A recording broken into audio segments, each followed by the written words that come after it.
그를 양육하기 위하여 하나님께서 예비하신 곳이 있더라 라는 제목으로 오늘 말씀 나누도록 하겠습니다. 자, 우리는 2주 전입니다. 지난주에는 태국에서 선교사님이 오셔서 귀한 말씀 전해주셨고요. 우리는 2주 전에 7번째 나팔이 불리는 장면에 대해서 살펴보았습니다.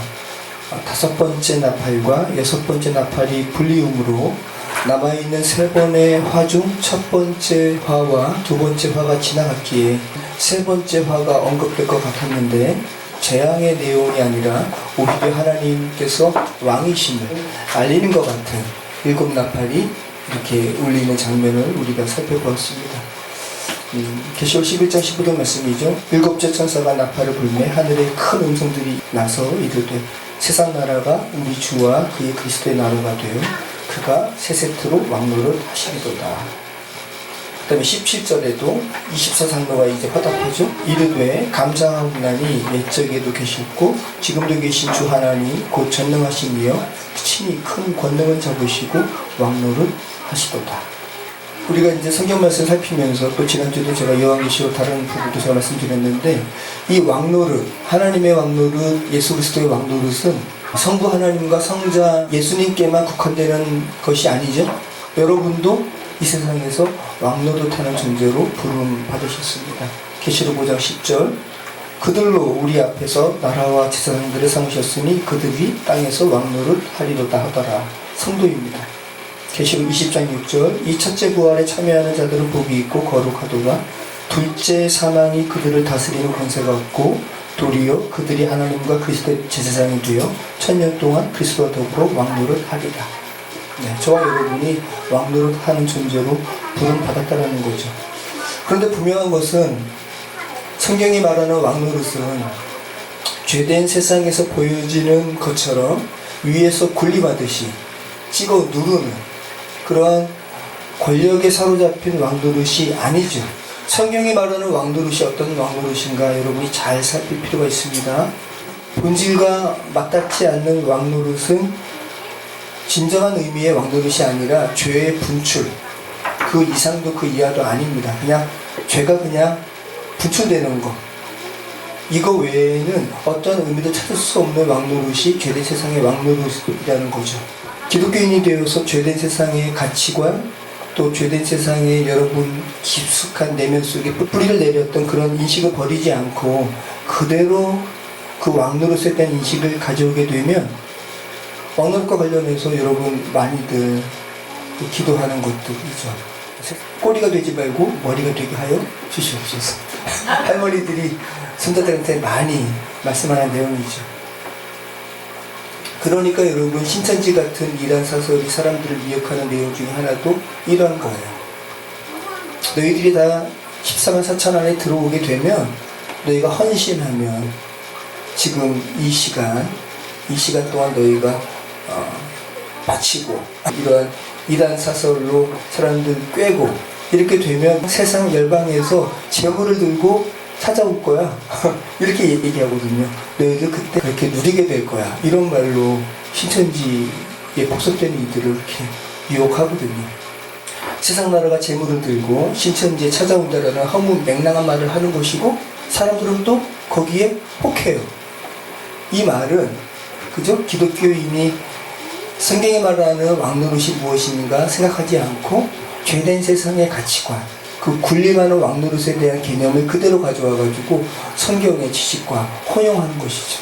혼합하는 것이죠. 이러니까 이러한 말도 안 되는 일들이 벌어지는 겁니다. 또 어떤 이들은 성경을 잘못 이해해서 예수님과 연합된 삶을 살라라는 말씀을 복해서 우리도 신이요라고 말을 하기도 합니다. 동양 철학에서도 많이 말을 하고 하지만 여러분 그리스도 안에서 참된 왕노릇은 예수님처럼 죽기까지 복종하는 왕노릇입니다. 그러니까 결코 그렇게 매력있는 왕노릇이 아니에요. 낮아지는 왕노릇이니까. 높아지려는 죄된 세상의 패러다임을 철저하게 무너뜨리는 왕노릇이 성경이 말하는 왕노릇입니다. 정말 기독교는 역설입니다. 정말 기독교는 역설이다. 죽으려고 하면 살고 살려고 하면 죽고 꼭 무슨 뭐 임진왜란의 이순신 장군이 말씀하셨고 그죠? 정말 역설입니다. 그죠? 네. 자, 오늘 말씀 나누도록 하겠습니다. 하늘에 있는 하나님의 성전이 열린다라는 표현으로 계시록 11장 19절 말씀을 시작하고 있는데 제가 지난주에 말씀드렸죠. 계시록 11장 19절은 계시록 11장의 마무리로 보는 것보다는 12장에 새롭게 시작하는 부분으로 이렇게 붙이는 것이 맞겠다라는 말씀을 제가 드렸습니다. 그런데 제가 이렇게 말씀을 준비하면서 다시 한번 이렇게 좀 살펴봤는데 우리말로 뭐라 그러죠?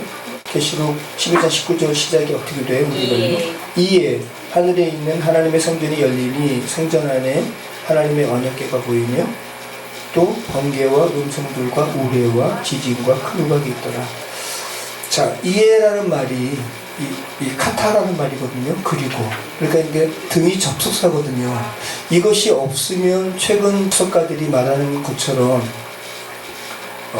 이 11장 19절을 11장 내용에 붙이지 않고 12장에 시작하는 부분으로 이렇게 봐야 된다라는 말에 설득력이 있을 수가 있는데 제가 아무리 봐도 곰곰이 생각을 해보니까 이해라는 말은 그죠? 11장의 내용과 붙어있는 말이죠.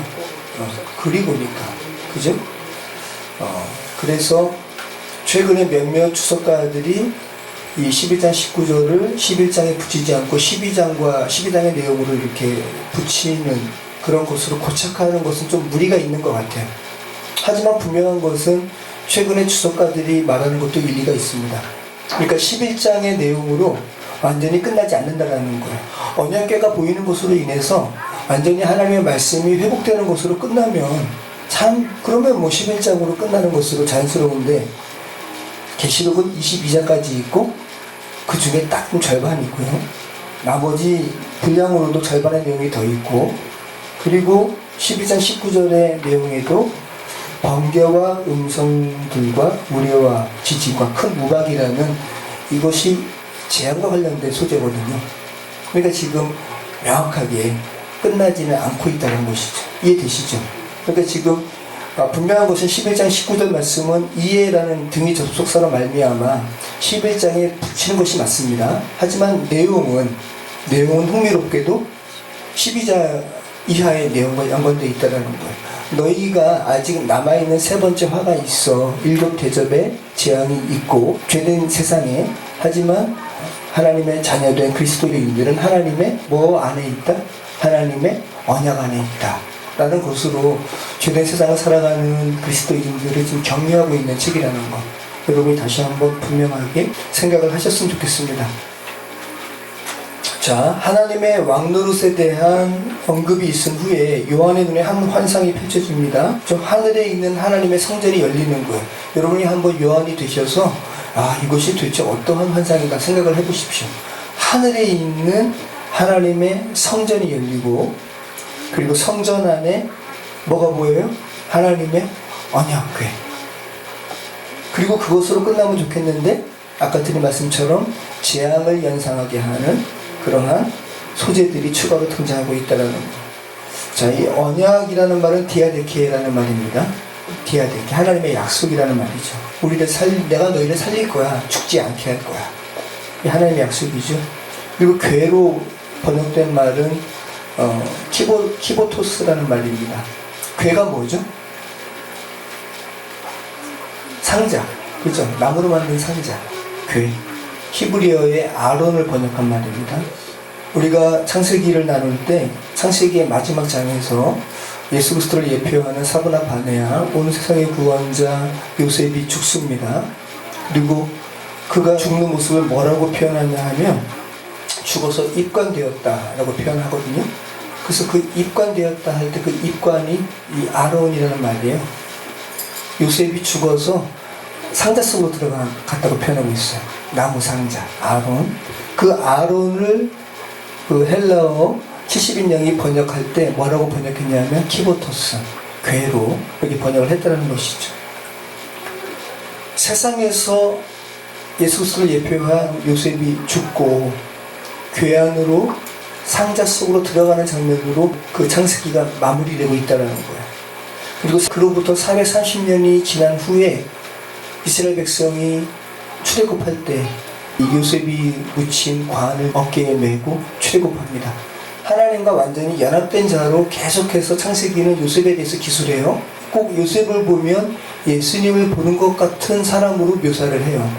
그 요셉이 죽어서 사자속으로 들어가고, 그리고 430년이 지난 후에 이스라엘 자손들은 그 요셉이 묻힌 관, 그 궤를, 나무 상자를 어깨에 메고 출애굽한다고요. 말씀 궤를 메고 출애굽하는 모습으로 요셉과 관련된 묘사를 하고 있다는 거 여러분이 기억하시면 좋습니다. 그리고 이 히브리어 성경에서 이 아론, 궤가 마지막으로 등장하는 장면이 제가 뭐라고 그랬습니까? 예레미야 3장 16절 말씀이에요. 이제 궤에 다시는 너희가 만들 필요가 없을 것이다 라는 그런 부분이죠. 이 말씀궤, 언약궤가 어떤 부분인가 한번 좀 잘 생각하시면서 좀 잘 쫓아오시면 좋습니다. 예레미야 3장 16절 말씀, 여호와의 말씀이니라. 너희가 이 땅에서 번성하여 많아질 때에는 사람들이 여호와의 언약궤를 다시는 말하지 아니할 것이요, 생각하지 아니할 것이요, 기억하지 아니할 것이요, 찾지 아니할 것이요, 다시는 만들지 아니할 것이니. 네. 여기서 너희가 이 땅에서 번성하여 많아질 때, 여기서 말하는 이 번성하여 많아지는 사람들은 죄된 사람들을 말하는 것이 아니라 하나님의 말씀으로 인해서 이제 살아난 자들, 교회로 불리움을 받은 자들, 그 성도들에 대한 이야기입니다. 여러분이 이제 하나님의 자녀가 되셨죠? 교회로 여러분이 불리움을 받으셨어요. 그러면 하나님의 법, 하나님의 말씀이 새겨진 그 눈에 보이는 가시적인 돌판이 여러분 눈에 보일 필요가 있어요, 없어요? 이제 그 하나님의 법은 어디에 있기 때문에? 여러분 마음 안에 있기 때문에. 지금 그 말씀입니다. 법궤 안에, 언약궤 안에 뭐가 있기 때문에? 법궤 안에 언약판이 있는 거야. 말씀판이 있는 겁니다. 그리고 아론의 쌍난 지팡이가 있고, 그리고 만나가 있는 것이죠. 다 예수 그리스도를 상징하는 것들입니다. 그래서 더 이상 하나님의 사람, 교회가 되었기 때문에 눈에 보이는 가시적인 이런 법궤가 필요 없을 것이다 라는 것을 말씀하는 구절을 끝으로 하고, 그러니까 예레미야 3장 16절 말씀을 뒤로 하고 아론은 더 이상 나오지 않아요. 당연한 거죠. 그리고 언약궤라는 표현이 신약에서 딱 두 번 나와요. 오늘 본문과 히브리서 말씀이에요. 히브리서 9장 3절에 예수 그리스도를 믿는 신앙에 대해서 격려를 하면서 히브리서 기자가 뭐라고 그러냐면, 예수 그리스도의 대제사장적 사역의 우월성을 논하면서 인간 대제사장이 어떻게 성막에서 집례하는지를 묘사하거든요. 거기에 언약궤가 나오는 거예요. 히브리서 9장 3절, 또 둘째 휘장 뒤에 있는 장막을 지성소라 일컫나니 금향로와 사면을 금으로 싼 언약궤가 있고, 그 안에 만나를 담은 금 항아리와 아론의 쌍난 지팡이와 언약의 돌판들이 있고. 그죠? 그리고 오늘 본문에 놀라운 환상이죠. 하늘 성전이 열리고 언약궤가 보인다는 표현이 등장하고, 이제 더 이상 언약궤는 등장하지 않습니다. 자, 요한의 눈에, 요한이 여러분 대제사장이에요? 아니에요. 일반인이에요. 그래서 일반인인 요한의 눈에 언약궤가 보인다는 것은, 이것은 단순한 환상이 아니에요. 그죠? 이 언약궤가 그리고 지상 성전에서 보이는 언약궤가 아니라 어느 성전? 하늘에 있는 성전. 그러니까 놀라운 환상인 거죠. 일반적으로 죄된 세상에서는 언약궤는 대제사장이 아니면 볼 수가 없어요. 성막에, 또 성막 안에 성소, 성소 안에 지성소, 그리고 속죄일에 단 한 번 제사장이 들어가서 집례할 때 보는 것이 언약궤예요. 그러니까 대제사장이 아니면, 선택받은 대제사장이 아니면 볼 수도 없는 것이 언약궤인데, 사도 요한의 눈에 언약궤가 또 아주 핵심적이고 궁극적인 모습에, 그래서 물리적인 것으로 취하지 마시고 지금 궁극적인 것을 지금 요한이 보는 겁니다. 하늘에 있는 성전에서 꽁꽁 쌓였던 언약궤가 눈에 보이는 거죠.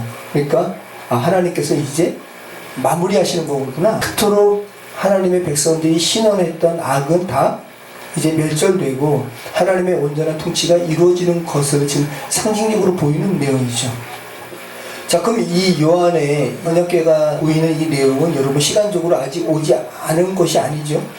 십자가상에서 이미 예수님께서 이루신 거예요. 여러분이 지금 이미 누리고 있는 영적 실상을 요한의 눈에 지금 보이신 겁니다.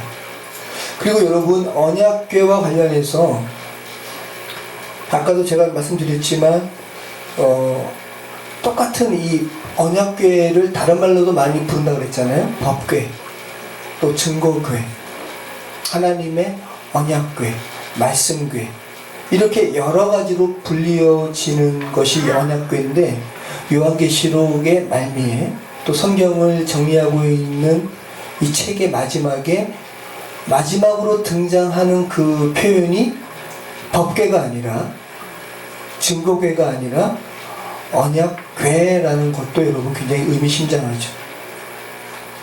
언약이라는 것은 내가 너희들 죽지 않게 할 거야 라는 하나님의 사랑이 담긴 표현이거든요. 근데 법궤는, 법은 너 하나님의 말씀 듣지 않으면 너 죽을 거야. 그죠? 그러니까 법궤가 하나님 사도 요한의 눈에 보인 이 궤가 법궤라고 사도 요한의 눈에 보이고 또 사도 요한이 이렇게 표현하지 않고 언약궤라고 표현한 것은 굉장한 하나님의 사랑의 메시지라는 거죠. 판도라의 상자처럼 여러분을 율법의 조문으로 죽이는 율법 조문이 가득한 상자가 열린다고 생각을 해보세요. 어떻게 되는 거야? 무서운 거예요, 여러분. 여러분 다 죽는 거야. 그죠? 근데 그 언약궤, 법궤 뚜껑이 뭐라고요? 속죄소라고요. 그 여러분을 죽이는 율법 조문의 내용이 나오지 않도록 그 위를 틀어막는 것이 뭐냐 하면 시운 좌입니다. 하나님께서 은혜를 베푸시는 자리, 머시시. 인간의 죄를 하나님께서 얼마나 미워하시고, 그리고 인간의 죄는 처벌받을 수밖에 없죠. 그것이 예수님께서 담당하신 십자가의 고난입니다. 그죠? 그런데 그 속죄소의 형상은 어떻게 됐다고요? 하나님의 천사, 그룹을 상징하는 그러한 형상들이 그 속죄판 위에 떨어지는 하나님의 긍휼의 사역을, 속죄 사역을 바라보는 모습으로 조각되어 있다고요. 이것이 바로 법궤, 언약궤의 그런 모습입니다. 성경을 마무리하고 있는 요한계시록의 내용에서 사도 요한이 보는 환상에서 법궤라는 모습으로 표현되고 있지 않고 언약궤라는 모습으로 마지막으로 등장하고 있다는 것이 참 감사한 거예요. 그래서 성경을 지금 하나님께서 사랑의 관점으로 마무리하고 계시는구나. 죄 때문에 이제 내가 죽지 않아도 되겠구나. 사망에 매여서 종로로 가지 않아도 되겠구나. 요한계시록을 읽는 사람 느끼실 수 있어야 되는 거예요. 사도 요한처럼. 하나님의 자녀로 이제 내가 하나님과 연합된 존재로 영혼 속으로 들어갈 수 있겠구나 라는 이런 다행스러운 마음을 여러분이 느끼실 수가 있어야 되는 겁니다. 자, 우리 계시록 12장 1절 말씀을 같이 읽겠습니다. 하늘에 큰 이적이 보이니 해를 옷 입은 한 여자가 있는데 그 발 아래에는 달이 있고 그 머리에는 12별의 관을 썼더라. 자, 요한의 눈에 큰 하늘의 이적이 보였습니다. 이적이라고 표현하고 있어요. 기적이 아니에요. 미러클이 아니라 이적이에요. 이적은 세메이온이라는 말인데, 이적과 기적의 차이가 뭘까요, 여러분? 기적이 이적 같고 이적이 기적 같은데 성경은 분명히 차이를 두고 있습니다. 이적은 미러클이 아니라 신호예요. 신호. 자, 신호등에서 여러분 파란불은 뭐를 상징해요? 건너도 됩니다. 빨간불은 건너면 안 됩니다. 그렇죠? 상징이라는 말이에요. 요한복음 특별히 예수님께서 하나님이심을 증거하는 그런 책인데, 예수님께서 하나님의 아들 또 하나님이심을 증거하는 이적이 계속 반복이 되는 것이 요한복음입니다. 그래서 요한복음에서 예수님께서 하나님이심을 드러내는 첫 번째 이적, 예수님께서 하나님이심을 드러내는 첫 번째 상징, 신호가 뭡니까? 가나의 혼인잔치에서 물을 포도주로 바꾼. 물을 포도주로 바꾸는 것은 하나님이시기 때문에 가능하시다. 하나님만 가능하시다라는 것을 아주 상징적으로 드러내는 이적이라는 거예요. 그래서 이 몸이 죽어 영이 살고라는 후쿠시케 다카시, 제가 말씀드렸죠? 일본의 과학자인데 하나님을 부인했던 사람이에요. 근데 갑자기 뇌출혈로 쓰러졌는데 깨어났습니다. 깨어나면서 하나님께서 그를 만나주신 것을 얘기하는 거예요. 그리고 그분이 가장 먼저 한 얘기가 뭐냐 하면 물을 포도주로 바꾼, 이게 과학자 입장에서는 이게 말이 안 되는 거라는 거예요. 물을 포도주로 만드신 분이 정말 계시다면 하나님이 맞으셔 라고 후쿠시케 다카시는 그렇게 고백을 하는 거예요. 그러면서 하나님의 사람으로 회심을 하죠. 물을 포도주로 바꾼 것은 기적이 아니라 뭐라고요? 이적이라고요. 자, 그러면 하늘에 큰 이적이 보이니 해를 옷 입은 한 여자가 있는데 그 발 아래에는 달이 있고 그 머리에는 12별의 관이 섰더라라고 하면서 요한계시록 12장 6절까지의 내용은 어떠한 기적적인 내용을 보여주는 것이 아니라 하나님께서 사도 요한에 보여준 내용으로 말미암아 그저 저와 여러분에게 어떤 것을 알라고 보여주는 뭐라는 거예요? 사인이라는 거예요. 신호라는 겁니다.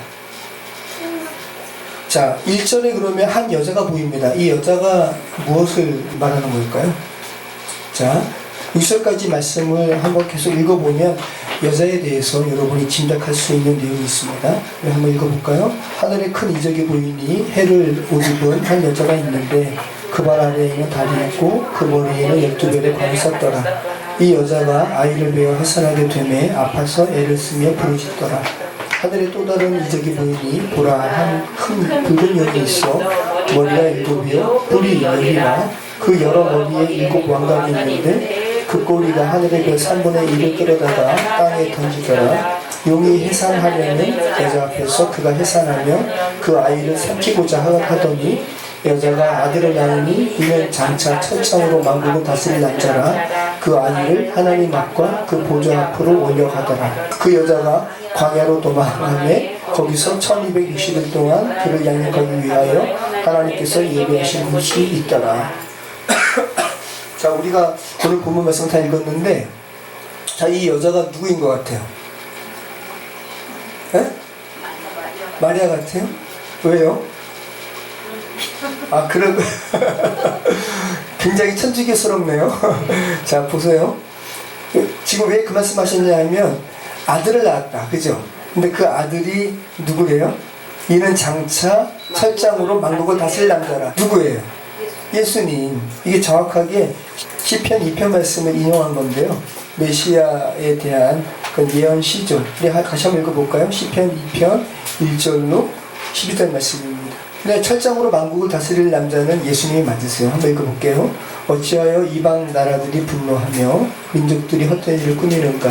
세상에 군왕들이 나서며 관원들이 서로 꾀하여 여호와와 그의 기름 부음 받은 자를 대적하며 우리가 그들의 맨 것을 끊고 그의 결박을 벗어버리자 하는도다. 하늘에 계신 이가 웃으시며 주께서 그들을 비웃으시리로다. 그때에 분을 바라며 진노하사 그들을 놀라게 하여 이르시기를 내가 나의 왕을 내 거룩한 산 시온에 세웠다 하시리로다.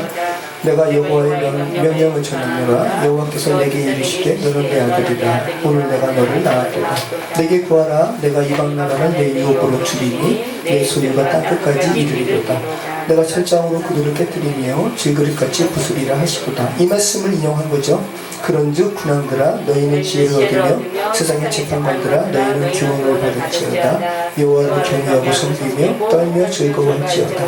그의 아들에게 입맞추라. 그렇지 아니하면 진노하심으로 너희가 길에서 망하리니 그의 진노가 급하시니라. 여호와께 피하는 모든 사람은 다 복이 있도다. 네, 메시아 예언이십니다. 내가 철장으로 그들을 깨뜨리며 질그릇같이 부수리라 하시도다. 이 말씀을 요한이 지금 인용한 겁니다. 여자가 아들을 낳으니 이는 장차 철장으로 만국을 다스릴 남자다. 그래서 정확하게 이것은 예수님을 의미하는 것이기 때문에 예수님을 낳으신 사람은 마리아니까 천주교에서는 성모 마리아로 이렇게 여기는데 굉장히 자의적인 해석이고요. 그리고 성경을 전체적으로 보지 않은 해석입니다. 전체적으로 보면은 이것은 성모 마리아라는 한 육신의 사람을 의미하는 것이 아니라 오늘 본문 보면 이 여자에 대한 표현이 어떤 표현이죠? 해를 옷 입었대요. 해를 옷 입은 거예요. 여러분, 해를 옷 입었다는 표현이 어떻게 가능할까요? 요한의 눈에 그렇게 보였고 그렇게 묘사를 했는데, 그러면 지금 이 여성의 모습이 어떤 모습인 거예요? 엄청 빛나는 거죠. 그 발 아래에는 달이 있고 머리에는 또 12별로 만든 관을 썼어요. 이것은 왕관을 의미하는 것이 아니라 승리의 관, 면류관을 말하거든요. 근데 요한계시록 서두에 보면은 교회에 대해서 뭐라고 이야기하냐면 별. 이해되시죠?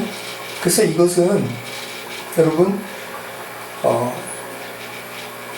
교회에 대한 이야기입니다.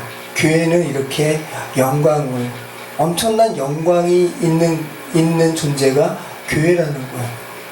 여러분이 지금 교회로 불림을 받으셨는데 여러분 정말 엄청난 존재예요. 해달별 모두 언급이 되고요. 그래서 굉장히 빛나는 존재. 제가 교회라는 것은 제가 차차 말씀드리고 우선은 광채를 발하는 모습을 여러분 생각하면 좋으시고 또 빛나는 존재, 영광스러운 존재 정도로 여러분 이해하시면 좋고요. 그런데 이 영광스러운 존재가 예수님을 낳는 거죠. 그렇게 여러분이 우선 생각하시면 좋습니다. 구약의 해와 달과 별이 모두 등장하는 구절이 9구절이 있어요. 그런데 거의 너희 이렇게 죄를 계속 너희 범해라. 해와 달과 별이 빛을 잃을 거야. 그럼 이렇게 경고하시는, 죄된 세상을 향해서 경고하시는 부정적인 내용이죠. 여러분, 우리는 언젠가 모두 육신적으로 해와 별과 달이 빛을 잃는 순간을 여러분 맞닥뜨리게 됩니다. 그죠? 죽음의 순간입니다. 자, 그런데 딱 단 2구절만 창세기의 요셉의 기사와 시편 148편 3절의 구절은 달라요. 자, 시편 148편 3절은 해와 달아 그를 찬양하며 밝은 별들아 다 그를 찬양할지어다. 여호와를 찬양하라. 그죠? 이 내용과 예수 그리스도를 예표하는 요셉의 이야기에서 해와 달과 별의 이야기가 나와요. 어떤 부분에서 나올까요? 여러분, 요셉의 이야기 기억나시나요? 요셉이 꿈을 꿉니다. 그리고 형제들한테 자랑해요. 해와 달과 11별이 내게 절한다? 이런 꿈을 꾸는 거죠. 그러니까 이제 형제들이 어떻게 해요? 11별은 형제들 입장에서는 누구를 이야기하는데? 자기들을. 야곱에게 몇 명의 아들이 있었죠? 12명. 12명 중에 한 명인 요셉에게 나머지 11 형제들이 절을 하는, 그럼 우리가 너의 종이냐? 이렇게 하면서 요셉을 미워하죠. 그리고 아버지 야곱도 그 이야기를 듣고 심중에 생각해요. 하나님께서 귀한 어떤 내용을 요셉에게 알려주셨구나. 그런데 이 이야기 하면은 형들에게 요셉이 미움받으니까 요셉에게 겉으로는 나무라죠. 그런 말 하지 말라고. 그럼 엄마 아빠도 너 밑에 종이 되어야 되겠니? 이렇게 이야기하면서 나무랍니다. 근데 여러분, 결국은 이 요셉이 꿈이 이루어져요. 나중에 11명의 형제들이 애굽의 총리가 된 사고나 바네아 요셉 앞에 다 무릎 꿇죠. 절하죠.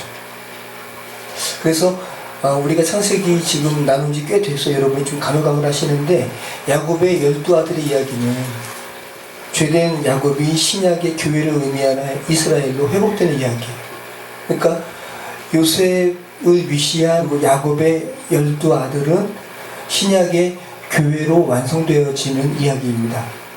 그래서 오늘 본문에 해달별 기사가 나오는 것은 정확히 교회에 대한 이야기예요. 여러분, 어떻게 해서 여러분이 교회가 되셨어요? 죄된 세상에 살아가는 사람들이 어떻게 해서 교회가 돼요? 여러분 안에 누구의 생명이 들어왔기 때문에? 예수님의 생명. 죽은 생명 안에 예수님의 생명이 들어온 존재가 교회입니다. 그리고 또 그 교회는 죽어있는 자에게 그 생명을 전하는 존재가 교회예요. 예수님의 생명을 누구에게 전해요. 그래서 죽어있는 자가 그 생명을 받고 살아나요. 그러면 이 생명을 받고 살아나는 것이 뭐예요? 생명의 탄생이죠. 그래서 성경은 교회를 여자로 이야기하고요. 그리고 여자가 해산하는 곳으로 그렇게 성경은 이야기하고 있다는 거예요. 그래서 성경은 이스라엘 교회를 설명할 때 생명을 품고 상고의 고통을 겪는 여자로 표현하고, 또 그렇게 생명이 태어날 때는 또 뭐로 표현하냐 하면 등남한 것으로, 아들을 낳은 것으로, 아버지의 생명이 지금 이어진 거잖아요, 아들에게. 그래서 그렇게 등남한 것으로 표현하고 있다는 거. 그런 생명의 태어남의 기사가 농축되어 있는 기사가 요셉을 위시한 12아들의 아버지 야곱의 기사예요. 그래서 야곱의 기사에 유독 등남의 이야기가 많고 해산의 이야기가 있고요.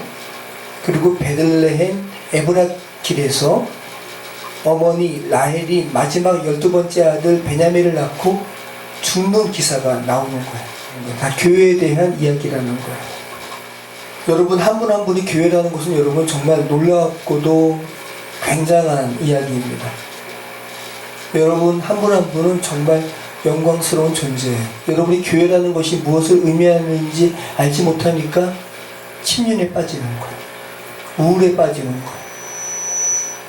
정말 사단의 속삭임에, 여러분이 교회됨을 누리지 못하게 하는 사단의 속삭임에 넘어가는 거죠. 사도 요한이 보는 이 환상을 잘 생각해 보세요. 여러분의 모습이라는 것이죠.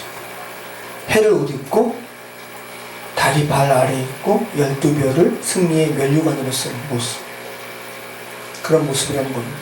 승리자의 모습이라는 거죠. 자, 다시 한번 그 야곱의 12번째 아들이 태어나는 기사를 한번 살펴보면 좋을 것 같은데요. 창세기 35장 16절 말씀. 자, 이것은 야곱의 딸 디나가 세겜에서 험한 일을 겪고 그 다음에 베델로 올라가서 예배하죠. 그 다음에 그때까지 살아있었던 아버지 이삭의 집으로 가는 도중에 있었던 일입니다. 여기서 12번째 아들을 라헬이 낳고 죽는 거예요. 자, 같이 한번 읽어보겠습니다. 그들이 베델에서 발행하여 에브랏에 이르기까지 얼마 길을 격한 곳에서 라헬이 임신하여 심히 신고하더니 그가 난산할 즈음에 산파가 그에게 이르되 두려워 말라.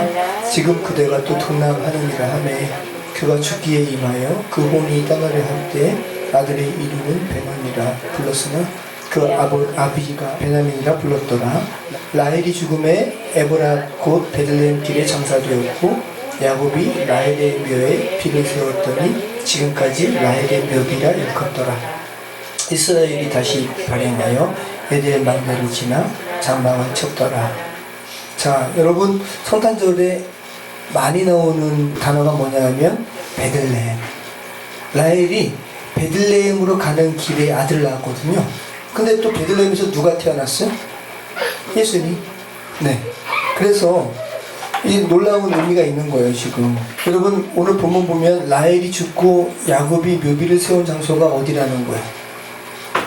에브랏이라고 말하면서 곧이어서 설명하죠. 뭐라고 이야기합니까? 베들레헴 길이라고. 야곱이 마지막 아들 12번째 아들, 교회의 완성을 의미하는 12번째 아들을 낳은 곳이 어딘 줄 알아? 라고 하면서 예수님의 탄생을 생각할 수 있는 베들레헴 길을 굳이 언급하고 있어요. 그리고 이어서 뭐라 그럽니까? 에델 망대를 지나서 장막을 쳤다 그러죠. 이 에델 망대에는 양떼를 지키는 탑이 있었다 그래요. 이 망대가 높은 탑 아니에요, 그죠? 에델은 뭐냐면 양떼라는 의미예요. 이 망대는 미그달이라는 단어를 망대로 바꾼 겁니다. 그래서 원문은 미그달 에데르라는 말이에요. 양떼, 망대라는 말입니다. 그래서 망대 탑을 의미하는 미그달과 양떼를 의미하는 에데르의 합성어예요. 구약 성경에 양떼를 의미하는 에데르, 그리고 망대를 의미하는 미그달, 이 두 단어가 동시에 나오는 본문이 딱 두 군데입니다. 오늘 본문과 미가서 4장 8절. 너 양떼의 망대여 딸 시온의 산이여 이전 권능 곧 딸 예루살렘의 나라가 내게로 돌아오리라. 이제 내가 어찌하여 부르짖느냐. 너희 중에 왕이 없어졌고 내 모사가 죽었으므로 내가 해산하는 여인처럼 고통함이냐. 딸 시온이여 해산하는 여인처럼 애써 구로하여 나을지어다. 이제 내가 성읍에서 나가서 들에 거하며 또 바벨론까지 이르러 거기서 구원을 얻으니 여호와께서 거기서 너를 너의 원수들의 손에서 속량하여 내시리라. 그러면서 에데르 미그달 양떼 망대 얘기 나오면서 해산하는 여인처럼 고통함이냐 하면서 아들의 등남에 대해서 이야기 나오죠. 그리고 좀 더 내려가서 미가서 5장 2절 말씀 보면 베들레헴 에브라야 너는 유다 족속 중에 작을지라도 이스라엘을 다스릴 자가 내게서 내게로 나올 것이라.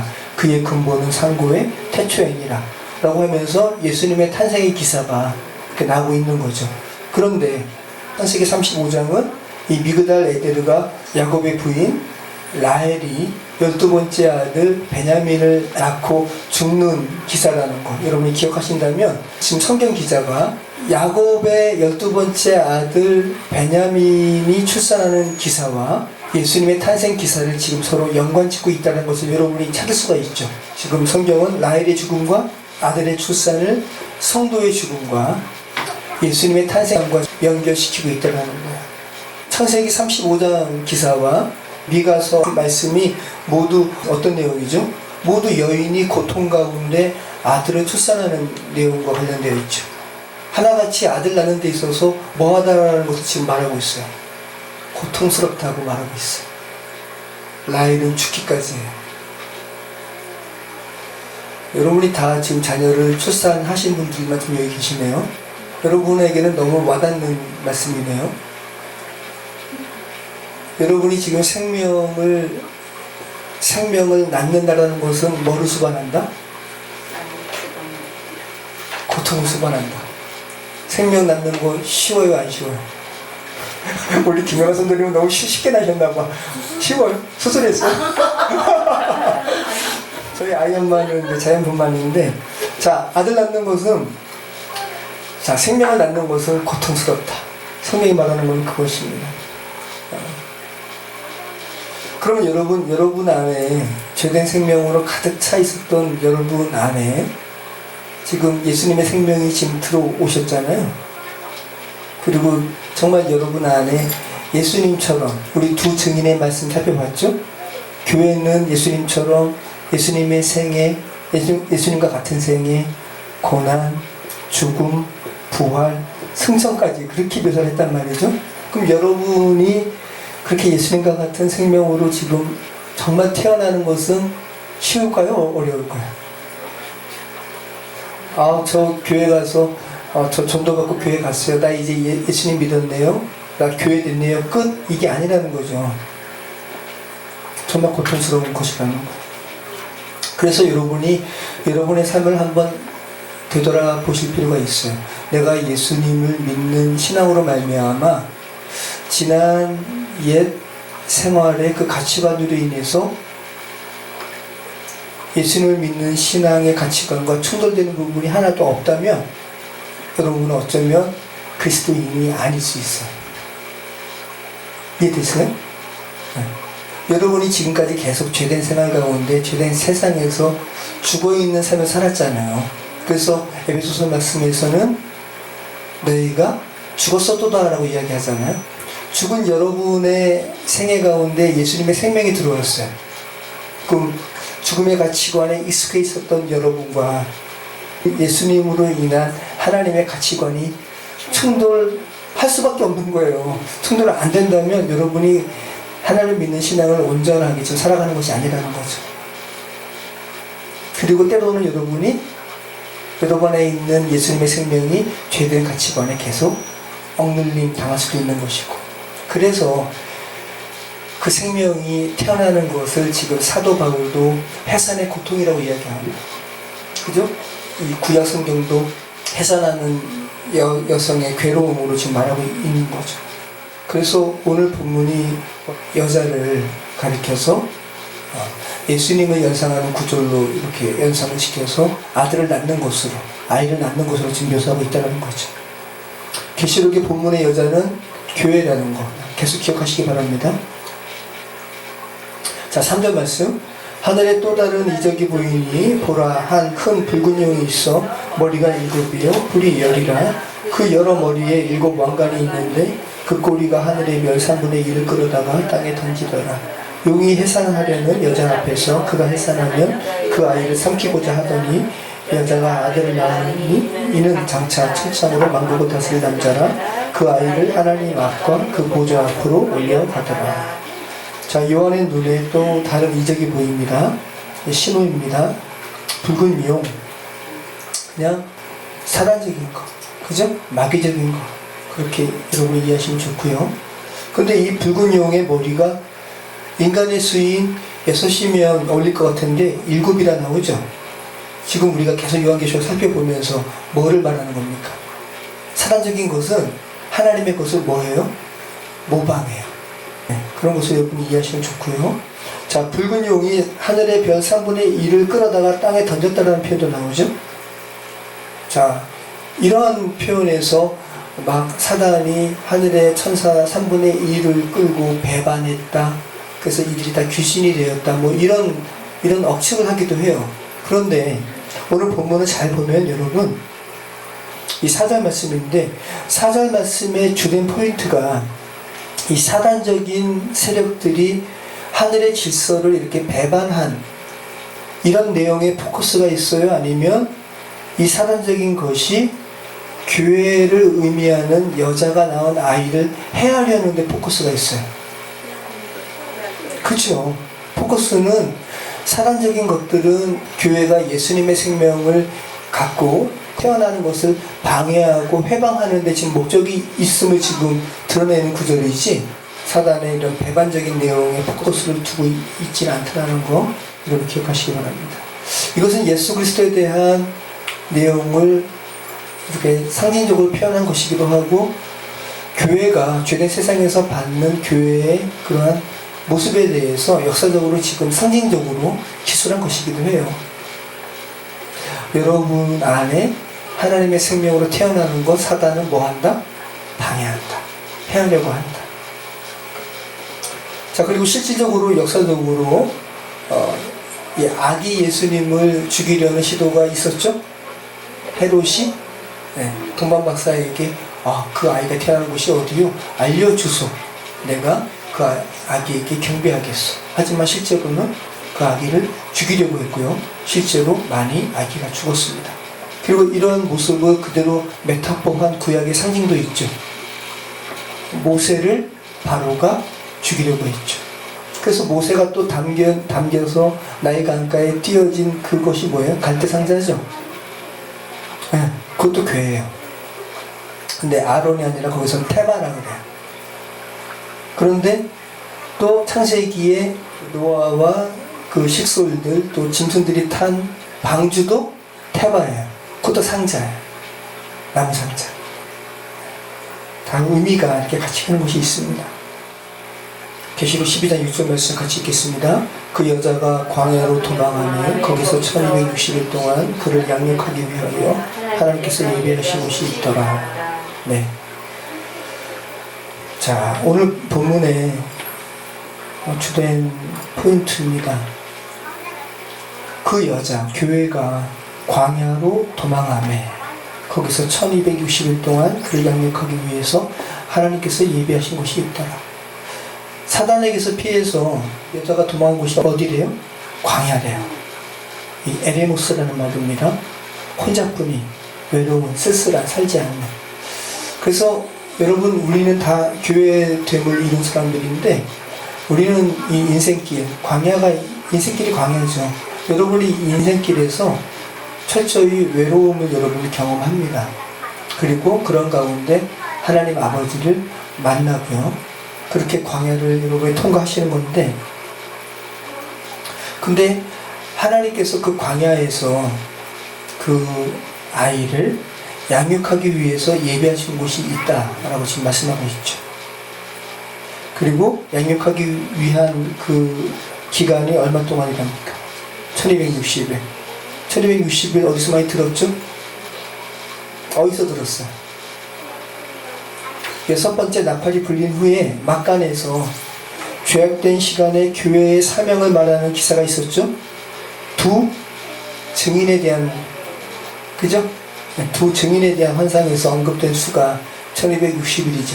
자, 한번 기억해 보세요. 1260일이 다른 말로 또 뭐라 그랬죠? 42달. 한때, 두때, 반때. 3년 6개월. 기억나시죠? 우리 한번 계시록 11장 2절부터 한번 읽어볼까요?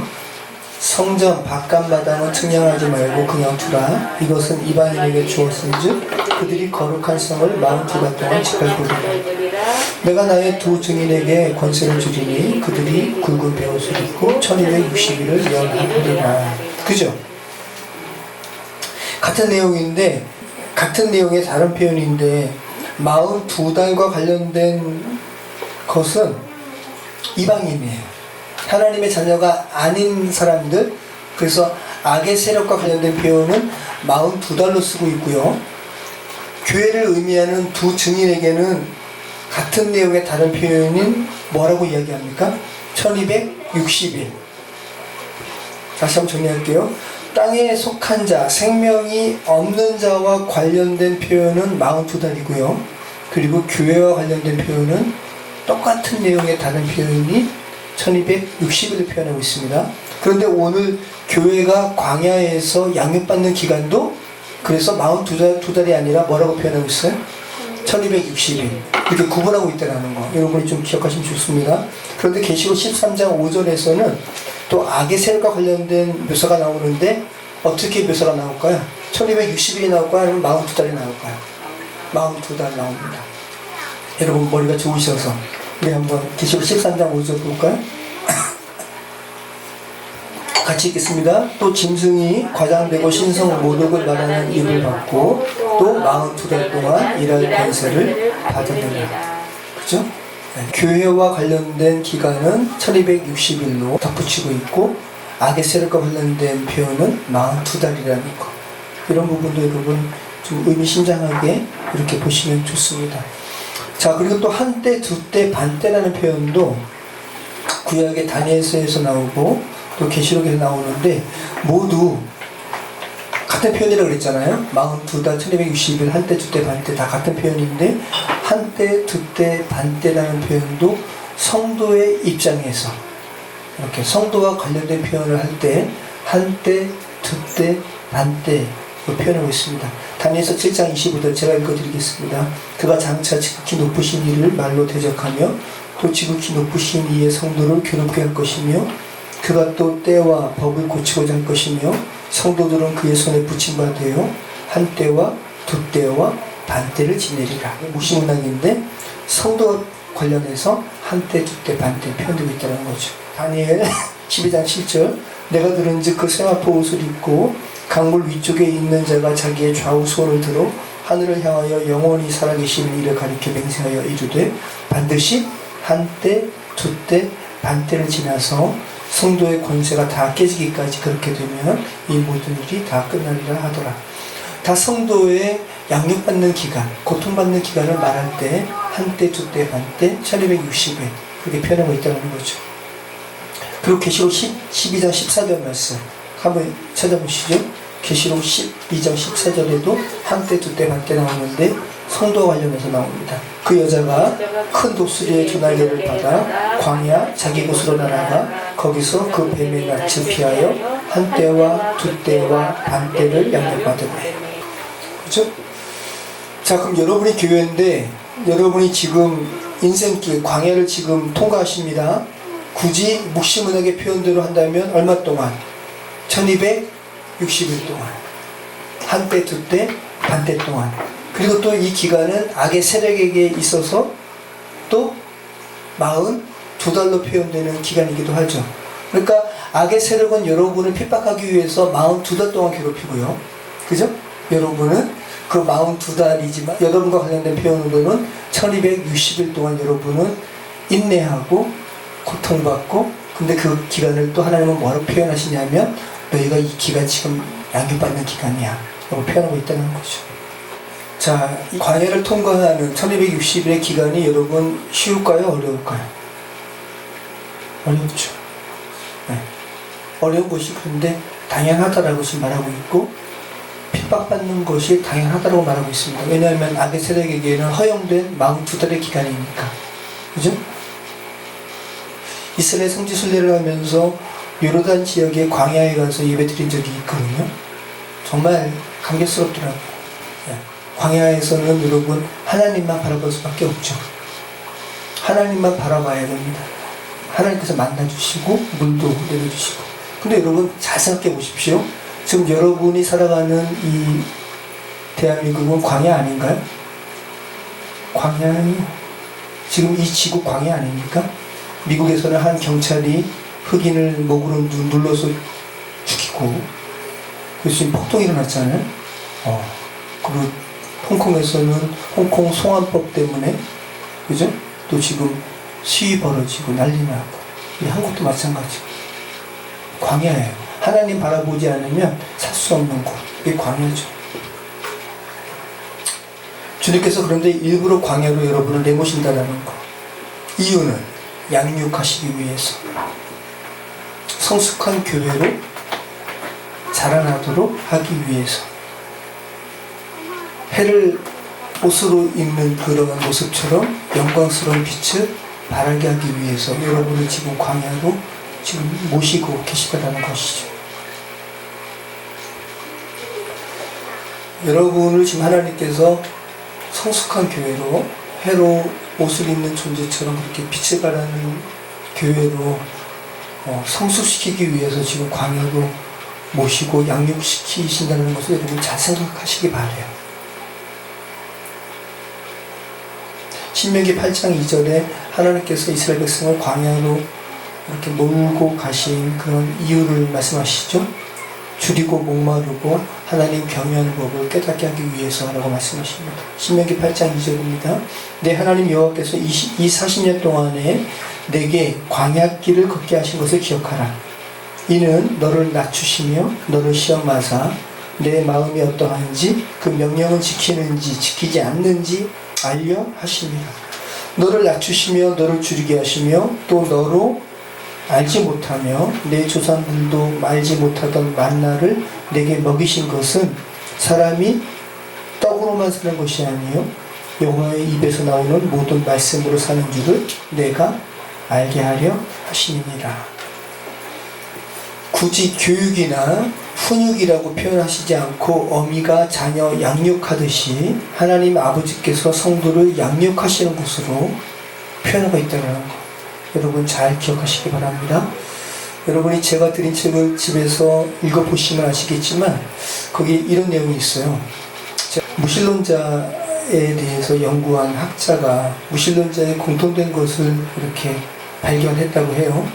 그런데 그 공통된 내용이 뭐냐면 그 하나님은 없다라고 외쳤던 그 무신론자의 삶 속에 하나같이 아버지의 부재를 경험했대요. 이것이 의미가 있죠. 물리적으로 안 계신 편모스다를 말하는 것이 아니라 아버지가 있었더라도 아버지의 역할을 성경적인 아버지의 역할을 제대로 못할 때 그 자녀는 하나님의 부재를 느낀다는 거죠. 무서운 말이죠. 아버지가 계시긴 계신데 합당한 역할을 하지 못할 경우 그 자녀들은 이 단순히 육신적인 아버지의 부재를 떠나서 하나님의 부재를 느끼게 된다는 거. 굉장히 무서운 말입니다. 그런데 성도에게 있어서 하나님의 아버지 되심에 대해서 배우는 기간이 1260일이라는 거고요. 그리고 그 장소가 바로 광야라는 거예요. 그래서 여러분 분명한 것은 여성 인권론자들이 가끔 주장하고 또 여성 신학자들도 주장하는 내용인데 하나님을 어머니라고 많이 이렇게 일부러 하나님의 여성성을 취해가지고 하나님을 어머니라고 부르면서 또 기도하는 퍼포먼스를 하기도 하는데 굉장히 여러분 사란적인 거예요. 그 실제로 안상홍의 증인도 이 장기자를 어머니 하나님이라고 그러잖아요. 여러분, 분명히 하나님의 속성 가운데 여성스러운 부드러움이 있어요, 없어요? 있어요. 하나님은 자유로우시죠. 그런데 그것을 넘어서 하나님은 아버지로서 당신을 계시하셨어요. 만약에 하나님이 어머니라는 이 성품이 강하고 어머니라는 것으로 죄된 세상을 살아가는 이들이 하나님에 대해서 알기를 원하시고, 그죠? 그리고 교회가 그 하나님을 어머니로서 알기를 원하셨다면 예수님께서 하나님을 뭐라고 부르셨을까요? 어머니라고 부르셨겠죠. 그런데 예수님은 하나님을 뭐라고 부르셨어요? 아버지라고 부르셨어요. 이것이 여러분 굉장히 중요한 거예요. 그래서 여러분이, 저희 교회는 참 특이하게 여성이 많으시는데, 여러분이 정말 자녀를 올바르게 양육시키기 위해서는 여러분의 부군 되시는 분들이 설령 여러분의 마음에 이렇게 많이 믿지 못하더라도 아이들한테 아버지의 아버지됨에 대해서 여러분이 잘 가르칠 필요가 있고요. 그리고 아이들한테 아버지에 대해서 여러분이 이렇게 세워주는 것이 굉장히 중요하다는 거예요. 그렇지 않으면 단순히 아버지의 부재를 떠나서 하나님에 대해서 그들이 인식하지 못하게 되는 그런 안타까운 일들이 벌어지니까, 하나님을 어머니라고 여러분이 한번 어머니라고 하는 그런 주장들 가만히 보면 굉장히 거부감이 나는 것이 당연한 거예요.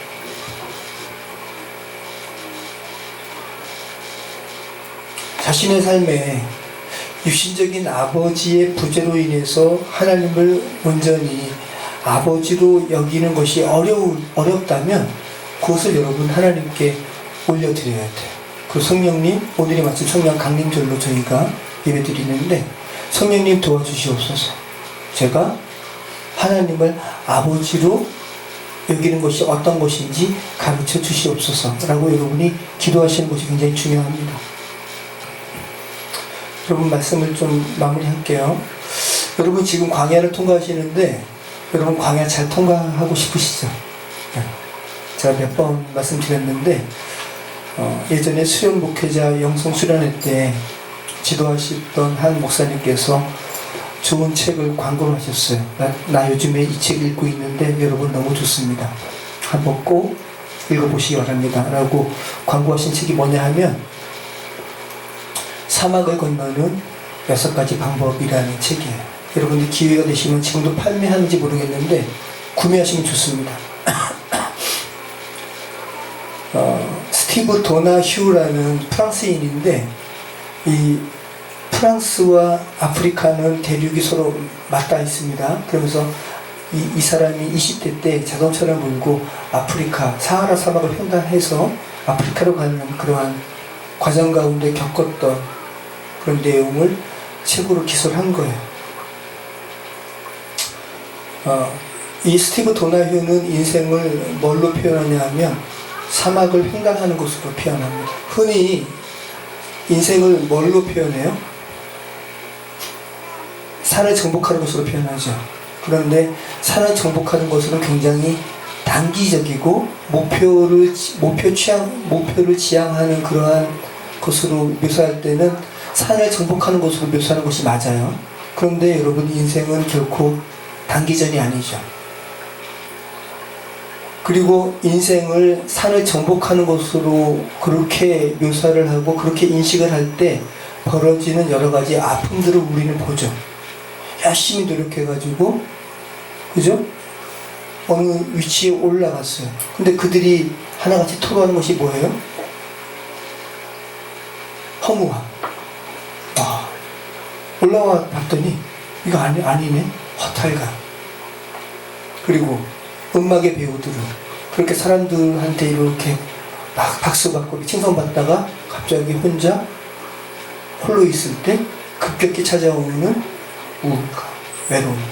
그래서 인생을 산을 정복하는 것으로 묘사하는 것이 이렇게 오류가 있고 위험한 그런 묘사라는 거죠. 이 스티브 도나휴는 인생은 산을 정복하는 것이 아니라 사막을 횡단하는 것이 더 가깝다. 사막을 횡단하다 보면 갑자기 눈앞에 보였던 거대한 사막산이 하룻밤 사이에 바람에 의해서 없어지기도 하고 신기루도 보이고, 그러면서 사막을 잘 횡단하는 법에 대해서 스티브 도냐휴가 이렇게 묘사하고 있어요. 첫 번째는 사막을 여행할 때는 여러분 그냥 광야 인생길이라고 생각하시면 좋으실 것 같아요. 지도를 따라가지 말고 나침반을 따라가라. 사막을 여행할 때는 지도가 소용없다는 거예요. 왜? 있었던 것이 없어지니까. 사막은 또, 그리고 사막을 이렇게 보시면 광야도 마찬가지고 끝도 없어요. 목적지가 보이지가 않아요. 등산은 산이 저기 있다, 보이잖아요. 목적지 보고 가면 돼요. 근데 사막은 보이지가 않기 때문에 지도가 소용이 없습니다. 그런데 뭐는 중요합니까? 방향, 나침반, 굉장히 중요한 거죠. 그래서 우리가 가는 인생이 정말 바른 방향인가, 정말 내가 가는 이 인생 방향이 아버지께로 가는 방향이 맞는가 수시로 점검해야 되는 것이죠. 두 번째는 오아시스를 만날 때 쉬어가라. 사막에서는 오아시스 만나는 것이 중요하죠. 부족한 것을 보충받고 또 여행 계획을 다시 검토하기도 하고.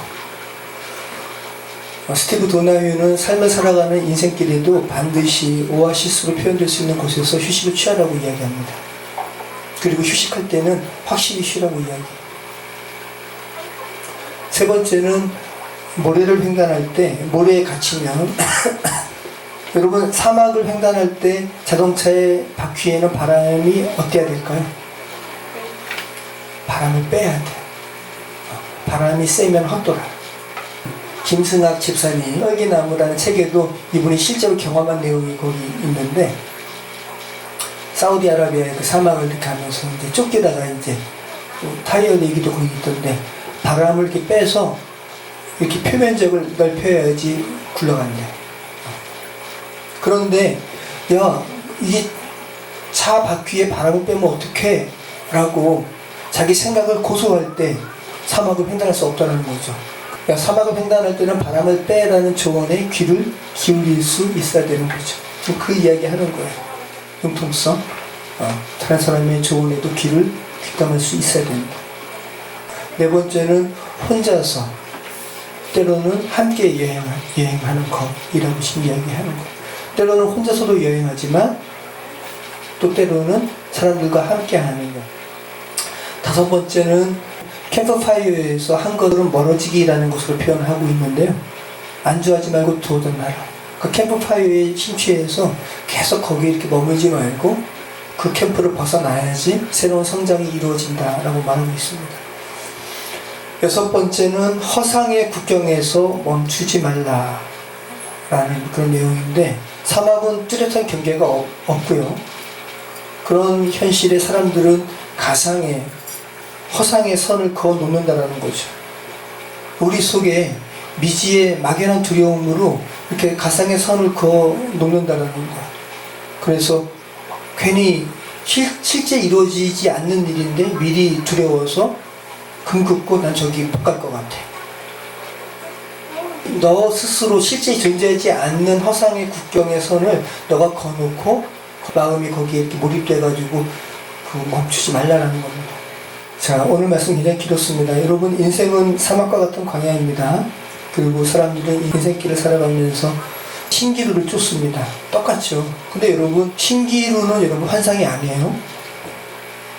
신기루는 분명히 존재하는데 빛의 굴절에 의해서 원래 있었던 위치가 아니라 다른 위치에서 보이는 것이 신기루예요. 광야 같은 인생길에서 신기루는 위치가 다른 곳에서 보인다는 것을 여러분 기억하시면 좋을 것 같아요. 성경은 하나님의 나라가 멀대요, 가깝대요? 가깝다고 이야기해요. 그리고 그리스도 안에서 하나님의 자녀된 이들은 이미 그 하나님의 나라를 누리면서 살아가요. 그런데 그 그리스도 밖에 있는 이들은 전혀 엉뚱한 것을 실제라고 붙들며 살아가다가 막상 사라지고, 또 눈에 보이는 것 같아서 또 쫓아가서 잡으려고 하면 또 사라지고, 또 사라지는 이런 허무함을 반복하면서 살아갔는데, 위치를 바라보는 그 관점을 달리하는 것이 중요하다는 거, 이것을 지금 제가 지금 말씀드리는 겁니다. 자, 하나님은 당신의 자녀들에게 반드시 광야를 지나게 하십니다. 그리고 결코 피할 수 없는 것이 1260일 동안 지나야 하는 광야입니다. 그리고 여러분을 광야에 두신 하나님 아버지의 뜻이 있습니다. 그분을 신뢰하면서 또 여러분에게 주어진 광야길 잘 걸어가시기 바랍니다. 그리고 여러분 홀로 걷는 것이 아니라 여러분 주위에 동료 그리스도인들이 있고 성령 하나님께서 여러분과 함께 하십니다. 여러분 힘내시기 바랍니다. 기도하겠습니다. 참 좋으신 하나님 감사합니다. 저희가 1260일로 표현되는 이 인생의 시간 동안 제가 광야를 걷는 존재임을 고백합니다. 주께서 저희를 광야에 두신 것은 그냥 고생하라고 두시는 것이 아니라 하나님의 자녀로 주께서 양육하시기 위해서, 또 거룩한 교회로, 영광스러운 교회로 성숙시키기 위해서, 그 빛을 온전히 바라게 하기 위해서 주께서 저희를 광야길에 두시는 것을 제가 고백합니다. 쉽지 않지만 이 광야길 성령님 의지에서 우리가 힘을 내서 걸어갈 수 있도록, 또 잘 통과할 수 있도록 인도하여 주시옵소서. 감사드리며 예수 그리스도 이름으로 기도합니다.